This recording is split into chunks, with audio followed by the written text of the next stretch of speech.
Assalamualaikum warahmatullahi wabarakatuh. Bismillahirrahmanirrahim.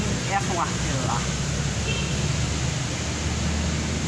Allah Subhanahu wa taala berfirman dalam Al-Qur'an, "A'udzubillahi minasyaitonirrajim. Kullu nafsin dha'iqatul maut."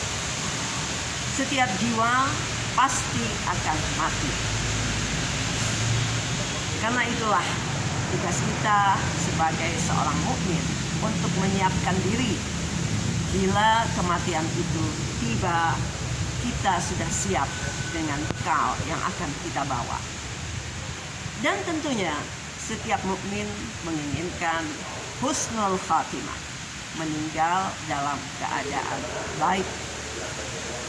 Banyak sekali ayat maupun hadis Rasulullah SAW yang menjelaskan kepada kita ciri-ciri husnul khatimah. Di antaranya yang pertama adalah orang yang meninggal dunia itu orang yang bersih hati. Jika semasa hidupnya dia bersih hati, tidak khianat, tidak menipu, tidak mencaci, maka insya Allah itu adalah ciri husnul khatimah.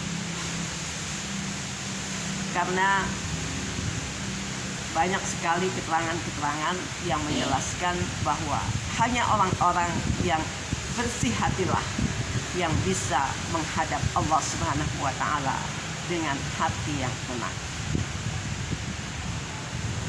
Sebagaimana dijelaskan dalam banyak ayat-ayat Al-Qur'an, Allah Subhanahu wa taala berfirman di antaranya, A'udzu billahi minasyaitonir rajim.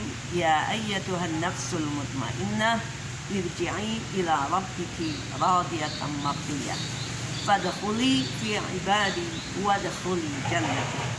Wahai jiwa yang tenang, kembalilah ke hadapanku dengan ketenangan, masuklah ke dalam hambaku, masuklah ke dalam syurgaku. Sadaqallahul azim. Di antara ciri-ciri yang lain selain bersih hati ialah orang yang mati syahid.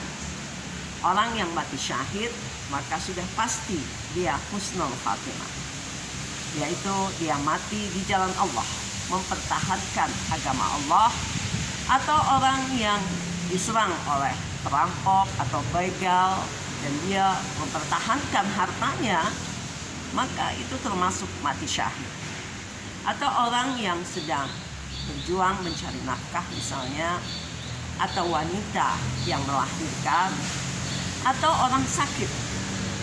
Dan beberapa keterangan dijelaskan, misalnya sakit perut, atau orang tenggelam, orang terkena wabah seperti COVID dan sebagainya.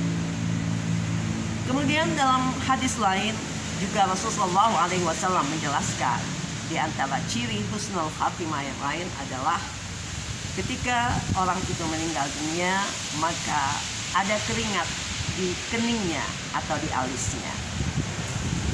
Tanda-tanda yang lain dia meninggal pada malam atau hari Jumat. Dan tentu saja tidak mutlak kita melihat tanda-tanda tersebut saja pada akhir hayatnya, akan tetapi juga kita melihat amal ibadahnya semasa hidupnya. Lalu bagaimanakah kiat agar kita mendapatkan husnul khatimah? Tentu saja dengan tetap istiqomah di jalan Allah, menjaga amal soleh kita, memperbanyak ibadah-ibadah kita, ibadah-ibadah wajib dan ibadah sunnah, banyak bersedekah, banyak bersilaturahmi. Jika semua itu kita lakukan dengan istiqomah sampai akhir hayat, maka insya Allah tercapailah niat kita untuk menggapai husnul khatimah. Dan banyak sekali ayat-ayat Quran yang mengajarkan doa agar kita mohon kepada Allah diberi husnul khatimah. Di antaranya ada juga doa yang diajarkan oleh Rasulullah SAW, di mana Nabi mengajarkan kepada kita, yaitu doa Allahumma ja'al khaira umri akhirahu wa khaira amali khawatimuhu wa khaira ayyami yawma alqaka. Ya Allah, jadikan hari-hari terbaikku menjadi hari-hari terakhirku, dan amal-amal baikku menjadi amal-amal terakhirku, dan hari terbaikku adalah di saat aku berjumpa dengan Engkau. Demikian doa ini memohon agar umur kita dihabiskan dalam kebaikan sampai detik-detik terakhir. Wassalamualaikum warahmatullahi wabarakatuh.